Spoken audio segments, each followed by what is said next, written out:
मैं विवेक एक बार फिर से अपने YouTube channel stock trading technique पर आपका हार्दिक स्वागत करता हूं। दोस्तों, आज एक अच्छा सेशन, वॉलेटाइल सेशन देखने को मिला।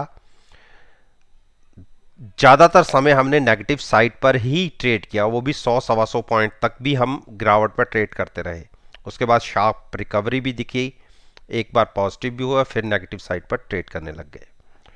ये सब बातें जो निफ्टी और बैंक निफ्टी के बारे में थी, ये तो मैं उस वीडियो में फिर से डिस्कस करूंगा ही लेकिन इस वीडियो के अंदर मैं निफ्टी इंडेक्स के 10 स्टॉक्स के ऊपर अपना ओपिनियन आपके साथ शेयर करूंगा, जैसा कि मैं रोज करता हूं। पिछली वीडियो जो मैंने पोस्ट की थी उसका लिंक नीचे डिस्क्रिप्शन बॉक्स में है, आप उस वीडियो को देखिए और आज के सेशन को खुद कंपेयर कर सकते हैं। साथ साथ में मैं बताऊंगा कि मैंने कहा क्या था। इसके साथ शुरू करने से पहले मैं अपनी व्हाट्सएप ग्रुप की परफॉर्मेंस के बारे में भी आपसे डिस्कस कर लूं। आज हमने 6-7 ट्रेड लिए और ज़्यादातर ट्रेड हमने क्लोज भी किए हैं, कुछ को कैरी भी किया है और कुछ प्रीवियस जो कैरी फॉरवर्ड ट्रेड्स थे उसको भी हमने क्लोज किया, बहुत अच्छे प्रॉफिट के साथ क्लोज किया। जैसा कि मैं आज हमने एक जो डेल्टा कॉप का शेयर था उसको 27 पॉइंट्स के साथ प्रॉफिट में क्लोज किया। अब आप लॉट साइज को उसके साथ कैलकुलेट कर सकते हैं। 27 इंटू नंबर ऑफ शेयर्स लगा लीजिए, आप कितने प्रॉफिट में रहे। इसके साथ आज हमने सिप्ला का एक ट्रेड लॉन्ग साइड पर बनाया है। एक ब्रेकआउट का इंडिकेशन था, बिल्कुल हाई पर हमने बाय किया, उसके बाद करेक्शन आ गई थोड़ी सी, और क्योंकि पुट हमने लॉन्ग कर रखी है साथ में, तो पुट में थोड़ा सा प्रॉफिट है, फ्यूचर्स में उससे थोड़ा एक्स्ट्रा नुकसान है, तो ये ट्रेड हमने कैरी फॉरवर्ड रखा है। इसके साथ अल्ट्राटेक सीमेंट 2-3 दिन पहले ट्रेड लिया था, उसके में मुझे ह्यूज प्रॉफिट रहा। मैंने शॉर्ट किया था 8263 पर और 8125 पर मैंने एग्जिट लिया है। आप खुद लगा लीजिए, तकरीबन 140 पॉइंट से भी ज्यादा का प्रॉफिट रहा। कार्डिला का आज एक ब्रेकआउट मिला, लेकिन उस हिसाब से मूव देखने को नहीं मिली जो मैं उम्मीद करके चल रहा था। ये ट्रेड मेरा अभी भी ओपन है, हमारे रेट के बराबर या उससे 1 या 2 रुपए ही नीचे क्लोज है। फ्यूचर्स में 2 रुपए नीचे है और पुट में 1 रुपए के आसपास का प्रॉफिट है, तो ऑलमोस्ट फ्लैट कह सकते हैं। रिलायंस को मैंने प्रॉफिट के साथ क्लोज किया। मोरा ट्रेडिंग वाले दिन मैंने लॉन्ग लिया था, आज तकरीबन 40 पॉइंट प्रॉफिट के साथ क्लोज किया है। तो दोस्तों, ये मेरे ग्रुप की परफॉर्मेंस थी। अब आप में से कोई अगर मेरे को एनालाइज करना चाहता है तो आप मेरे ग्रुप को ज्वाइन कर सकते हैं। आप मेरे काम करने के तरीके को देखिए, मेरी एक्यूरेसी को देखिए, और जितने फंड्स की रिक्वायरमेंट होती है मैं साथ में यह भी बताता हूं कि इसके लिए इतने फंड की रिक्वायरमेंट होगी, जो नॉर्मल ट्रेडिंग में 1/4 लगते हैं। प्रॉफिट की एक्यूरेसी देखिए, और ये एक हफ्ते के लिए आप पूरा मुझे एनालाइज कर सकते हैं, लेकिन इसमें मैं किसी के कोई क्वेश्चन का आंसर नहीं दूंगा जब तक आप एक हफ्ते के बाद कोई चीज डिसाइड नहीं करेंगे कि आप मेरे साथ कंटिन्यू करना चाहते हैं या नहीं।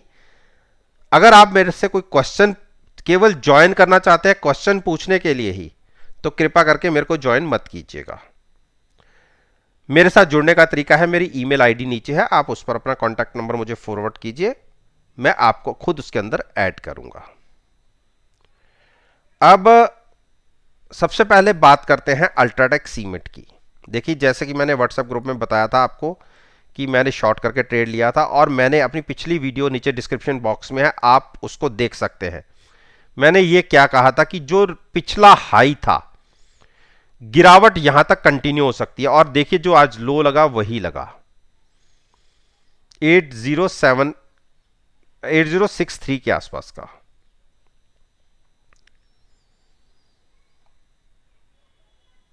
तो आप अब यहां से क्या करेंगे?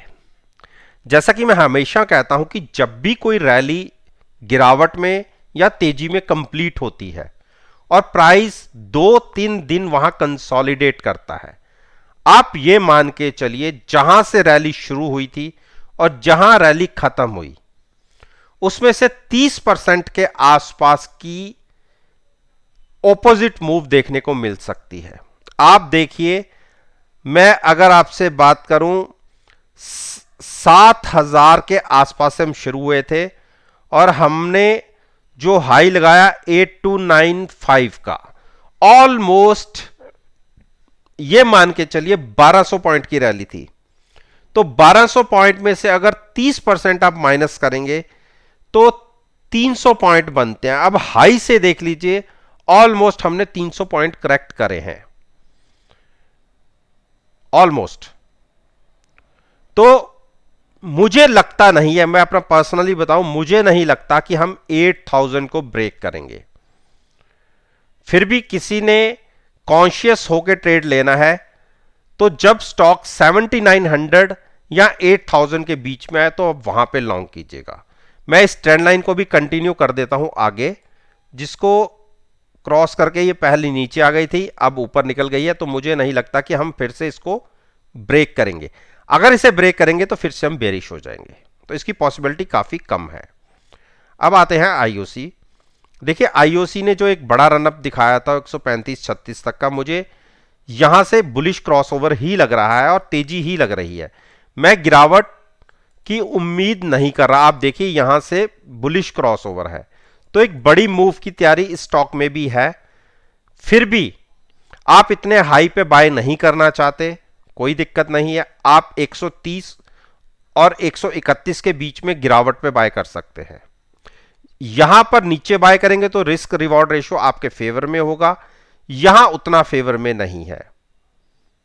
फर्क केवल इतना है, जबकि स्टॉक एक बुलिश ट्रेंड के अंदर है, तो बिल्कुल लॉन्ग बनता है। गेल ने आज अच्छी क्लोजिंग दी और इंट्राडे में 153 के ऊपर भी गया, लेकिन 154, जैसा कि मैंने पहले भी कहा था, अगर उसके ऊपर ट्रेडिंग मिलती है तो आप लॉन्ग ले जा सकते हैं। लॉन्ग आप यहां से भी ले सकते हैं। गिरावट के साथ हम नीचे ओपन जरूर हुए थे, लेकिन वहां से बाइंग दिखी और स्टॉक ने 153 के आसपास की क्लोजिंग दी है, तो आप यहां से भी लॉन्ग कर सकते हैं। लेकिन अच्छा रहेगा अगर आज के हाई को क्रॉस करके ऊपर स्टॉक ओपन हो जाए और ऊपर ही बना रहे, तो आप कंटिन्यू करिए। इमीडिएट टारगेट 158 160 तक के होंगे, तो लॉन्ग कर सकते हैं आप इन प्राइसेस पे, शॉर्ट मत कीजिएगा। टाटा मोटर्स को जैसे मैंने अपनी पिछली वीडियोस में भी कहा है, मुझे बाय करना है 435 और 400 के आसपास, 416 के आसपास। अब गिरावट आए या ना आए ये सेकंड इशू है, लेकिन मुझे जो मेरा टारगेट होता है मैंने वहीं पर बाय करना होता है। और आप देखिए कितना लंबा फेस इसका कंसोलिडेशन का चल रहा है। अब ब्रेकआउट मिलता है, ब्रेकडाउन मिलता है, ये सेकंड इशू है, लेकिन मेरे हिसाब से इतने ऊपर के लेवल पे ट्रैप होने से अच्छा है कि गिरावट का वेट कर लें और फिर नीचे जाके आप बाय करें। चॉइस आपकी है। यूपीएल देख लीजिए। यूपीएल में कल वीडियो में मैंने क्या कहा था, कल मैंने 755 पे जैसे ही स्टॉक से एग्जिट हुआ और मैंने आपको कहा था कि ये स्टॉक अगले 1-2 दिन में 770 775 के टारगेट दिखा सकता है, जबकि मैं एग्जिट हो चुका हूं। ये मैंने कल की वीडियो में कहा था, आप वीडियो को देख सकते हैं। और स्टॉक ने 775 तक के तो आज क्लोजिंग दिखाई है, और जैसे मैंने कहा था कि 2 स्टेप्स के अंदर ही हम 800 क्रॉस कर जाएंगे अगर एक मूव दिखती है, तो बिल्कुल बहुत अच्छी मूव है ये। मेरे ख्याल से कल भी कंटिन्यू होनी चाहिए। कल के दिन में मेरे को जो टारगेट्स 800 तक के लगते हैं कि हो सकता है कि कल हम 800 तक चले जाएं। अब यहां से देखिए, बहुत अच्छे स्ट्रेंथ में स्टॉक है और पिछले 5 दिन से ही आप देख लीजिए 700 से 775 तक के आसपास के हाइज लगा दिए हैं। तो अभी हमने 3 स्टेप्स लिए हैं, स्टेप अभी और ऊपर कंटिन्यू होगा। 800 तक मुझे जाता हुआ ये स्टॉक लगता है। मेरे हिसाब से यहां से बाय करने से अच्छा है कि आप 750 760 के आसपास की पुट सेल करके ट्रेड करें लॉन्ग साइड पर। हां, प्रॉफिट कम जरूर होगा, लेकिन रिस्क भी कम खुलता है अगर गिरावट भी आ जाती है। तो मेरा काम करने का तो तरीका ऐसे ही है, बाकी चॉइस आपकी है कि आपने यहां पर बाय करना है या थोड़ा सा डिप पर बाय करना है। कायदे से स्टॉक यहां से स्ट्रांग है, अगर आप यहां से भी बाय कर सकते हैं तो बिल्कुल हेजिंग के साथ ही लॉन्ग कीजिए। कॉल बाय करके ट्रेड करने की एडवाइस मैं दूंगा नहीं। फ्यूचर्स को बाय कीजिएगा और साथ में अपनी रिस्क कैपेसिटी के हिसाब से उतनी दूर की आप पुट बाय कर सकते हैं। हीरो मोटोकॉर्प ने अच्छी क्लोजिंग दिखाई है, बहुत अच्छी क्लोजिंग है। दूसरे दिन लगातार। आज कल के दिन अगर 2740 के ऊपर ट्रेडिंग मिलती है तो हम 2765 और 2780 के आसपास अटकेंगे। 2780 क्रॉस होते ही स्टॉक आपको 2850 दिखेगा। अब आप देखिए क्लोजिंग तो अच्छी है, 2740 का वेट करना चाहते हैं या यहीं से बाय करना चाहते हैं ये आप डिसाइड कीजिए। बाकी स्टॉक बेरिश नहीं है मेरे हिसाब से। टारगेट 2780 और 2850 के होने चाहिए। टाइटन टाइटन ने आज लगातार दूसरे दिन गिरावट दिखाई, लेकिन अगर हम एमएसीडी को देखें तो वो स्ट्रेंथ दिखाता हुआ दिख रहा है।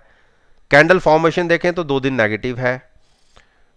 हम ट्रस्ट नहीं करेंगे, ये ट्रैप करने वाली कैंडल्स भी हो सकती हैं। 2425 के जब तक ऊपर है मैं बेरिश नहीं हूं। हाँ, 2425 के नीचे अगर क्लोजिंग मिलेंगी तो एक बार सोचा जा सकता है कि हमें बाय कहाँ करना है। तो उस केस में 2300 के आसपास मिलेगा तो आप बाय कीजिए। टीसीएस, जैसे टीसीएस ने आज फिर से एक बेरिश कैंडल क्रिएट कर दी, जबकि मैंने इसके अंदर मेरे पास 6 लॉट हैं अलग अलग रेट के। मेरा ये मानना था कि जैसे पिछले 4-5 दिन से लगातार एक अपसाइड की मूव दिखा रहा था, एक बड़ी स्पोर्ट को ऊपर की तरफ इसने ब्रेक कर रखा था, तो मेरा लग रहा था कि एक बार स्टॉक 3560 और 3600 तक जा सकता है। लेकिन आज की कैंडल थोड़ा सा मायूस कर रही है। एक तो बेरिश कैंडल है और ऊपर इसने एक बड़ी स्पोर्ट को ब्रेक करके नीचे की तरफ क्लोजिंग दिखाई है। तो एडवाइस तो आपके पास तभी होगी कि अगर 3510-15 के ऊपर क्लोज मिले तो ही लॉन्ग चाहिए नए ट्रेड में। और इसका कंसोलिडेशन का फेज भी काफ़ी लंबा हो चुका है, तो मूव आ क्यों नहीं रही ये थोड़ा सा मुझे भी चिंता हो रही है, क्योंकि मेरे भी ऑप्शन हेजिंग के साथ बाय कर रखी होती हैं तो उसका प्रीमियम डिके हो जाता है, जबकि फ्यूचर्स में प्रॉफिट नहीं आया। तो अभी खैर एक्सपायरी में भी है 15-16 दिन, तो वेट करेंगे अगले 3-4 दिन का। अगर नहीं आएगा तो कम से कम पुट का प्रॉफिट लेके पुट को ऊपर शिफ्ट करेंगे। कम से कम यहां तक का अपना फ्यूचर्स का प्रॉफिट तो अपना लॉक करें ना कम से कम। तो ये स्ट्रेटजी मेरी रहेगी। मारुति मारुति ने एक बड़ी गिरावट आज एक्सपोर्ट ले ली है। देखिए किसी ने अगर यहाँ भी बाय कर लिया है तो भी कोई चिंता नहीं है। वैसे एक टारगेट और दिख सकता है 7370 तक का, तो वहाँ तक भी आ जाए स्टॉक तो वहाँ भी आप लॉन्ग कर सकते हैं। इस प्राइस पर जिसने लॉन्ग किया उसके लिए भी कोई दिक्कत नहीं है। ट्रेड फ्यूचर्स में लीजिएगा, साथ में हेज रखिएगा पोजीशन को पुट बाय करके। इस तरीके से अगर ट्रेड लेंगे तो चिंता ज़्यादा होती नहीं है। गिरावट आ भी जाए, लेकिन एक बेरिश क्रॉसओवर दिख रहा है तो इसका मतलब गिरावट और गहरा सकती है। हो सकता है कि हम 7350 भी ब्रेक कर दें और फिर से हम 7230-40 तक एक बार लो दिखा दें। तो गिरावट आने दीजिए। 7540 के नीचे ट्रेडिंग मिलती है तो शॉर्ट पोजीशन भी बन सकती है अगले 200 पॉइंट के लिए। तो चॉइस आपकी है, शॉर्ट करके अगर ट्रेड करना चाहते हैं तो नहीं करना चाहते हैं तो ठीक है, अदरवाइज आप गिरावट में लॉन्ग कीजिएगा। लेकिन मैं एक बार ट्रेड लूंगा अगर कल के दिन में आज के लो को ब्रेक करता है। तो आज का जो लो रहा है 7500 का, अगर वो ब्रेक करके नीचे ट्रेडिंग होती है तो मैं एक बार शॉर्ट पोजीशन भी लूंगा अगले 150 पॉइंट के लिए। फिर उसके बाद नीचे जाके अपनी पोजीशन को 7250 के आसपास रिवर्स करेंगे। तो दोस्तों ये मैंने निफ्टी इंडेक्स के 10 स्टॉक्स के ऊपर अपना ओपिनियन आपके साथ शेयर किया है। और जैसा मैं हमेशा कहता हूं कि अगर मेरी इस वीडियो को आप कल के ट्रेडिंग सेशन के साथ एनालाइज करेंगे, यकीन मानिए आपको बहुत अच्छे प्रॉफिटेबल रिजल्ट्स देखने को मिलेंगे। वीडियो अच्छी लगे तो मेरे साथ मेरे चैनल पर जुड़िए, चैनल को सब्सक्राइब कीजिए और साथ में बेल आइकन का बटन प्रेस करना मत भूलिएगा ताकि नोटिफिकेशन टाइम से आप तक डिलीवर हो सके। इस बात के साथ मैं आपसे विदा लेता हूं और एक नई वीडियो के साथ फिर से आपके सामने आऊंगा। तब तक के लिए धन्यवाद।